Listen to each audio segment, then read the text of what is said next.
fanatic. I'm your host, Dave Dalton, and I'm excited to share my passion and perspective of our Detroit Pistons as we go on this fantastic voyage together. I've been a diehard Piston fan since the days of Dave Bing and Bob Lanier. I've also been the varsity basketball coach of a very successful program in northern Michigan. Once again, I want to thank you for listening. Please subscribe and click on that like button. Well, Piston fans, we made history again. We scored 148 points and lost. That's the most points scored by a Detroit Piston team in history, and still to lose the game. So it was crazy. 154 to 148. We lost to the Jazz in overtime, and we got a lot to talk about. I'm frustrated. You know, Monty is just ridiculous. His substitutions make no sense. The team battled and fought, and they scored. I mean, we lose on a night when Bogey and Cade and Burks combined for 93 points, and we still lose. And there's just reasons behind it, but we lost in Houston, and then we fly to Utah, and the guys get off the plane, and they go have a hard practice for 4 hours. So I'm not criticizing that. Evidently, maybe that inspired them a little bit. We only gave up 26 points in the first quarter, but we gave up 154 points.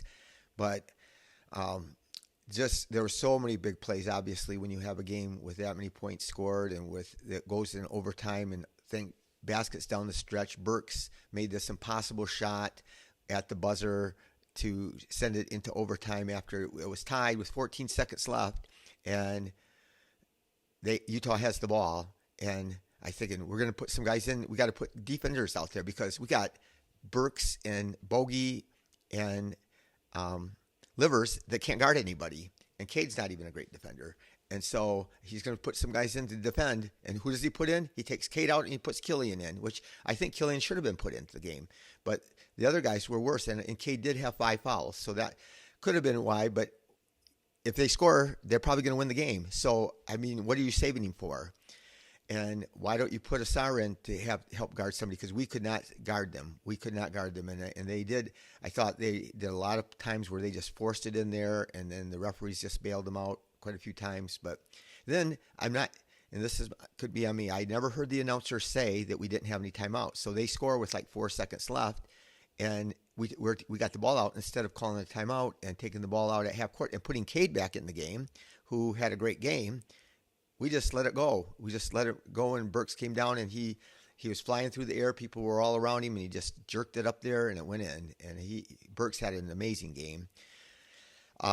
So it was frustrating. It was exciting, and it was fun to see our guys score that many points. But I'm just going to tell you that still my biggest takeaway from the night was, and I wanted to start out with all the positive things, but we had 17 turnovers that turned into 32 points, so that was killer.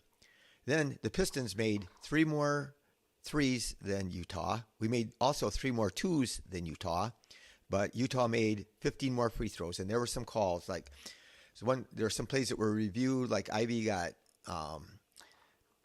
fouled, he got grabbed, and they called a jump ball, but they reviewed it because the Dunn for Utah was being a jerk after the play, and so they reviewed it, and they ended up giving him a technical, but he grabbed him instead of a jump ball. He grabbed his arms, and then there was another play where Duran dunked it, and he ended up hanging on the rim, and then he ended up getting on Kessler's back. Kessler's like over 7 foot tall, and gave him a piggyback ride, and he fell hard to the floor.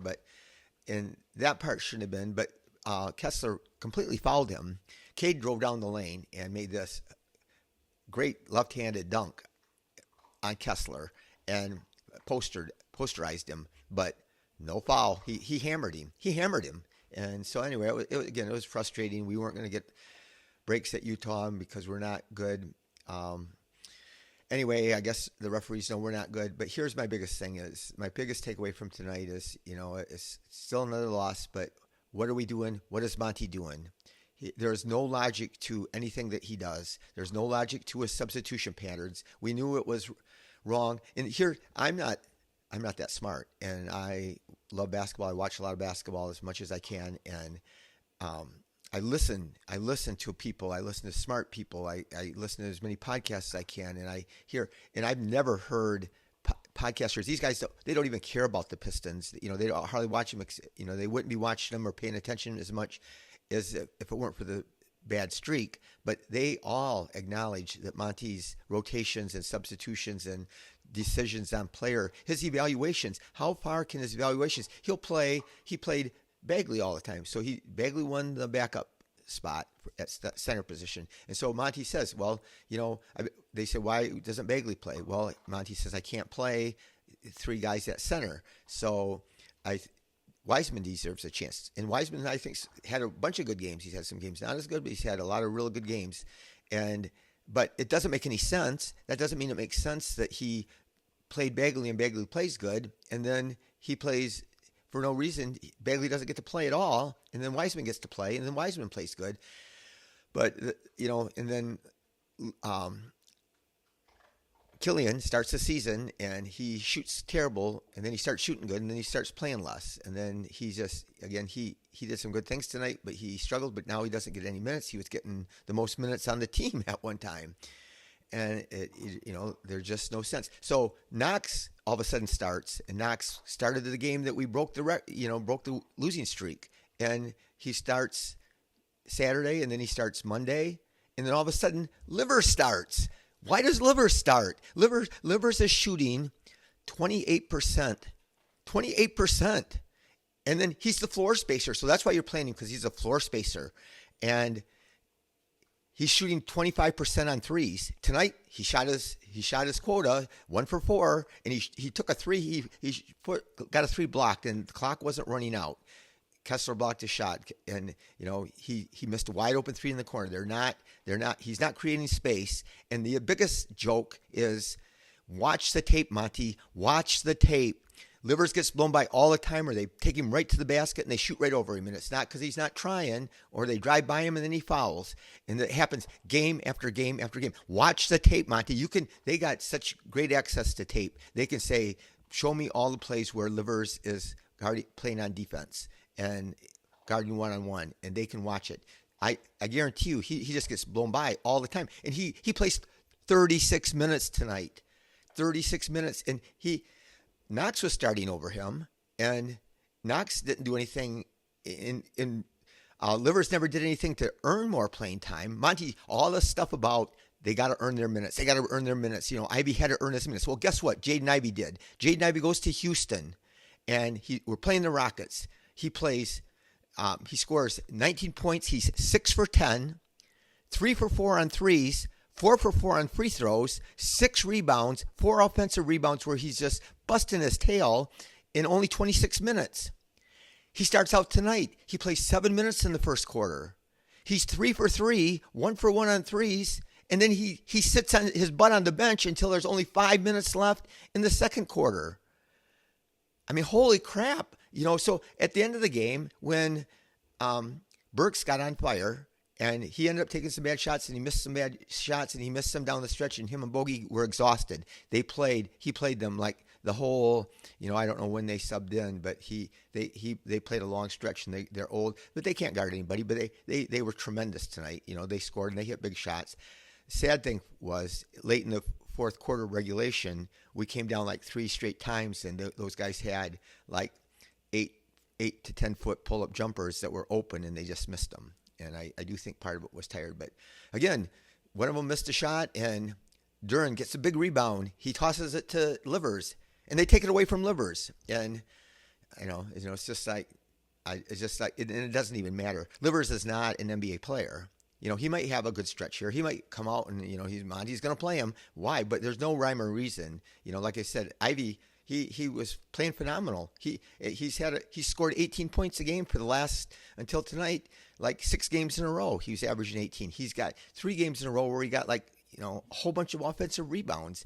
He's getting, they call them stocks when you add the blocks and shots together. He's averaging like 2 a game, and he's playing his butt off. He doesn't always play the smartest. He's not perfect, but he's better than the other guys. And the biggest thing is, what are we playing for? We're losing, so we're playing to develop Isaiah Livers. That's what we're doing, or Kevin Knox. And I don't begrudge those guys. Those guys can play some minutes, but Asar Thompson plays 11 minutes, and it's happening all the time. And Asar goes out there and he gets 3 rebounds in 11 minutes and 1 assist and 1 steal and 1 block. And Livers goes out there in lots of games and plays like 27 minutes and gets 2 rebounds and no assists and no blocks and 1 for 3 or 1 for 4 or 1 for 5 on threes. And he gets to play. And he can't guard anybody. He can't,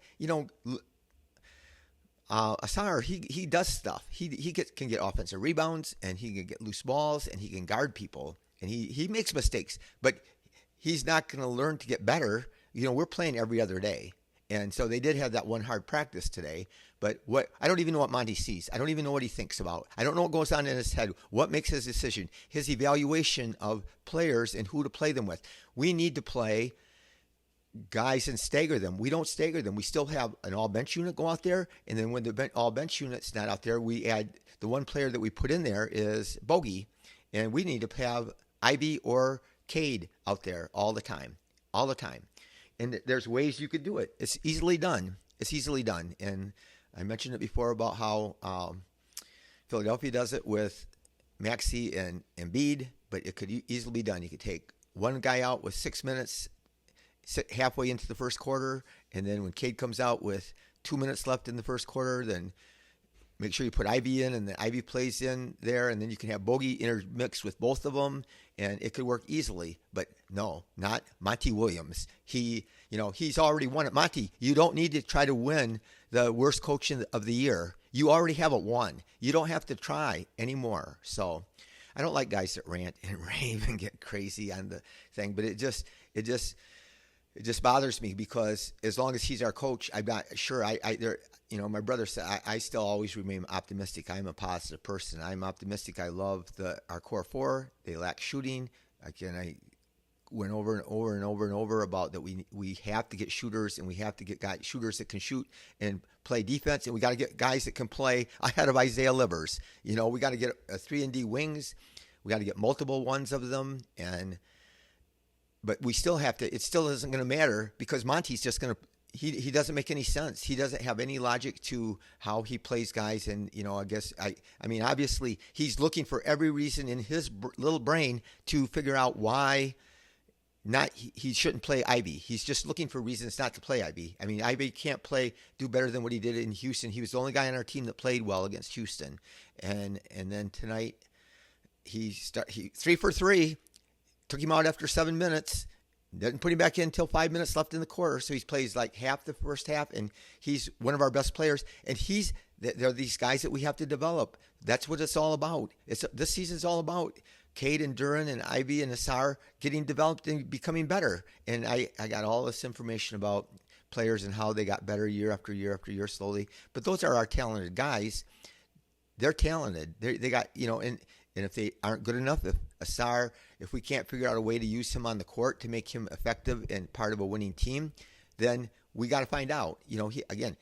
Play him 30 minutes.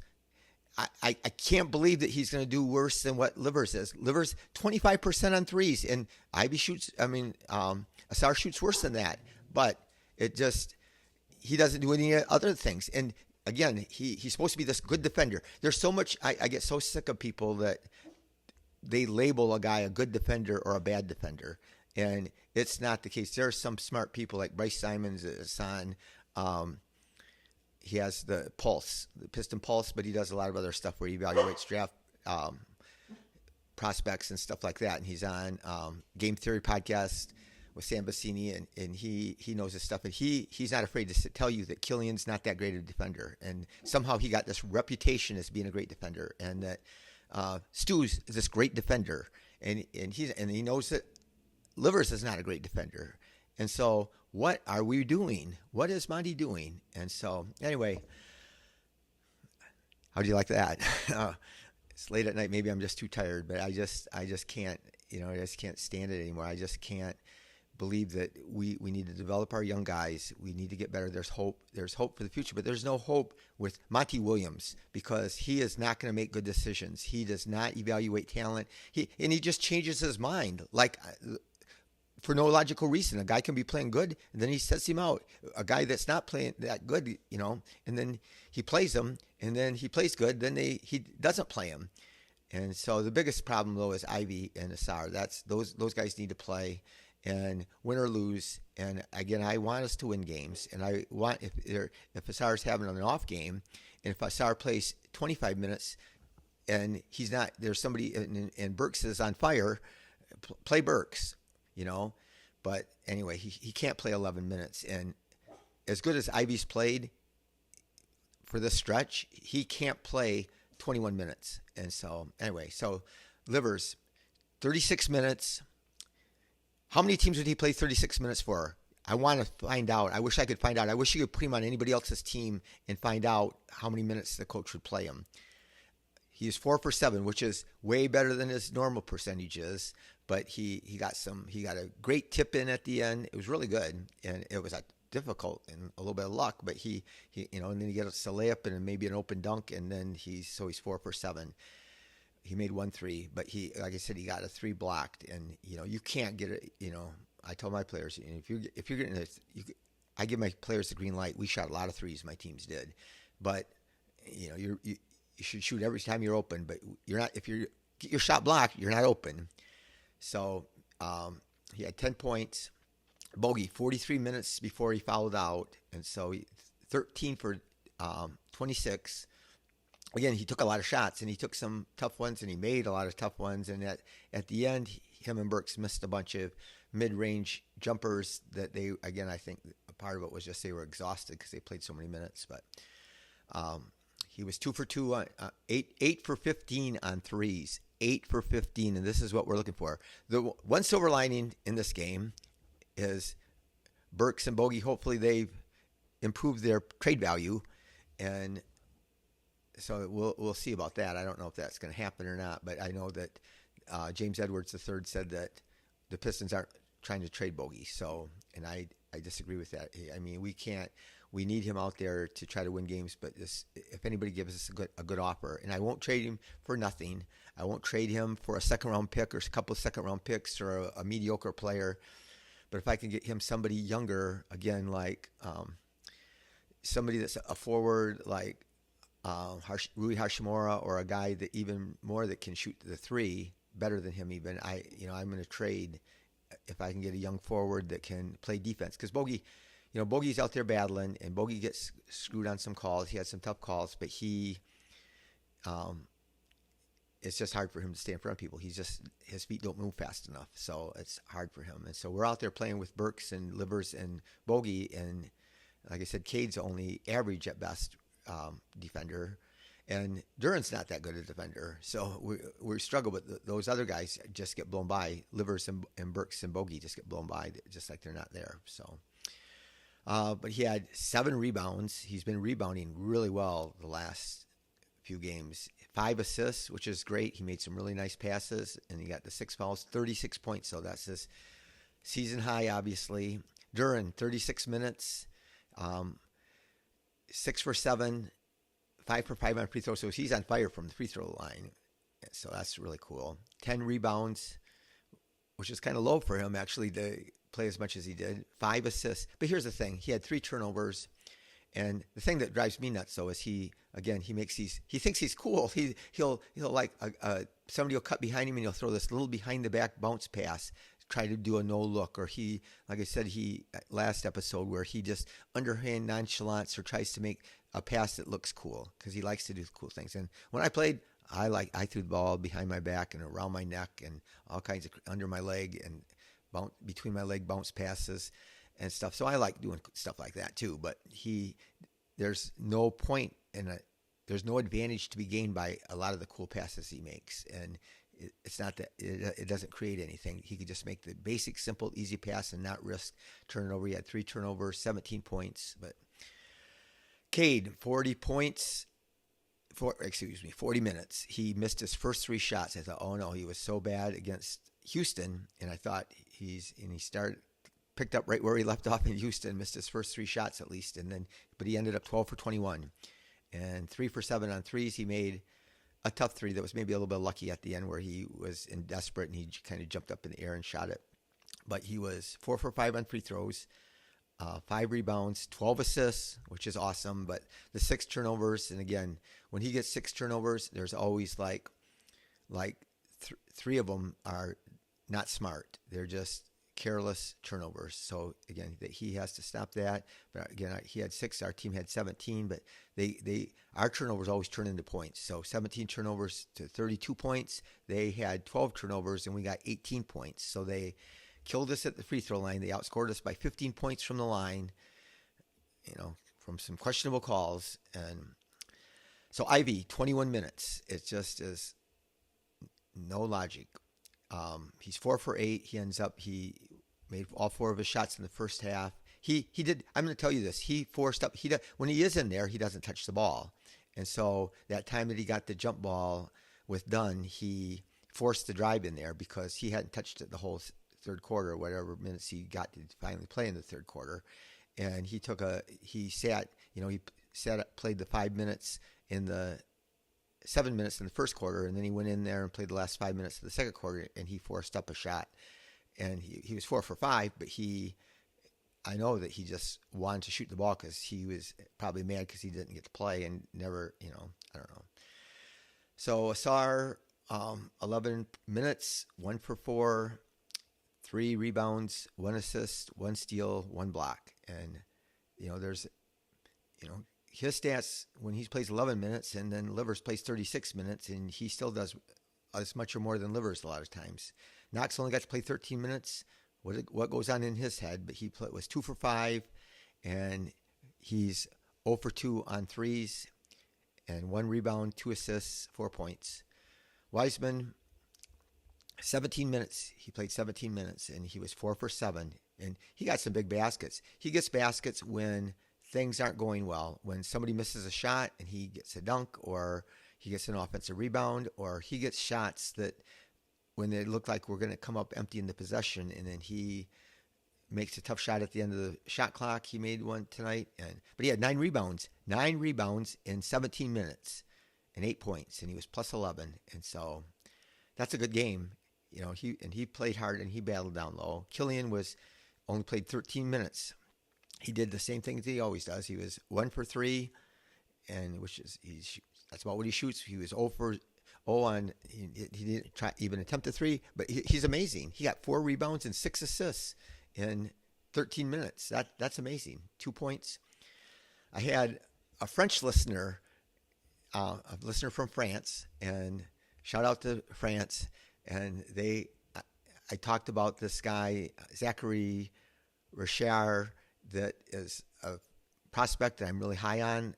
If I were to pick today, he's who I would pick. He's 6'9". He's shooting 47% on threes. He's really clever with the ball. He has a great feel for the game. He's not the freak athlete, but he knows how to play defense. He understands the game and stuff. But anyway, that person in the comments said how why would we want? And there were 2 other French players too that I was interested in that I mentioned in the last podcast, and they said, why would you want those guys when you don't like Killian? And so I said, well, Killian's been one of the worst shooters in the NBA for the last 4 years, and this guy can shoot the ball, and we need shooters. And so, I know they take things personally, like I take things personally with Ivey and Asar, and so they're upset that they feel like they're mistreated because they treat them like they're one of their own. They feel like Killian, they take a lot of pride in him, and so I understand that. But Burks, 34 minutes, and he's tired. He's out there. He's just flying around there, and I tell you, he jerks up some tough bad shots, and he made a 4-point play at a key moment. Well, every moment was key. It was such a close game, but things weren't looking good, and he jacks up a 3, and he's always Cade doesn't know how to draw fouls. Everybody hopes that everybody on the team should be watching Burks and see how Burks draws those fouls, because Burks always, he made the 3-point shot. It was an impossible shot. He the guy was on him. He kind of jumped up, and then the guy hit him, so he just threw it towards the basket and went in, and then he got the free throw. So that was cool. But he was 9 for 17. So that's just, one shot over 50%, but he was 5 for 9 on threes. Again, that he made that. 2 miracle shots, 2 of his 5 threes were really miraculous. And I'm not saying that they're all just luck, because he believed they were going to go in. He was focused on the basket. He's 4 for 5 on free throws, 4 rebounds, 1 assist. Like I said, he had a lot of usage to only have 1 assist. He had 2 turnovers, which isn't bad, 27 points, and so he's been playing better. He's been playing much better lately. Like, he's been playing closer to what he played at the beginning of the season. But it's just heartbreaking that we have these great games. We had, like I said, we had 3 guys score 93 points, and we still lose. And we shoot 53% from the floor. We shoot 46% on threes, and we lose. So that's just really hard to swallow. But again, I apologize for getting so worked up, and I just get frustrated, sometimes with, it doesn't make sense. And it's game after game and game after game. And there, again, whether you agree with my judgment, I listen to lots of people that feel the same way that I do, that are way smarter than me, and they see the same things. It's not, it's kind of like obvious to everybody. But still, how do you go from thinking this guy's good and playing him, starting him, and then the next game now he doesn't get to play hardly? I mean, it's just happened with everybody, and especially the way that Jaden Ivey's been jerked around is just, it's coaching malpractice. That's all I can say. Anyway, thank you for listening, and please subscribe and like. Be the reason that somebody feels loved and valued. Give Monty a call and tell him that you love him. So, and go Pistons. Oh, we're going to play in Golden State Friday night, so it's going to be a really late one. So thank you for listening. Peace.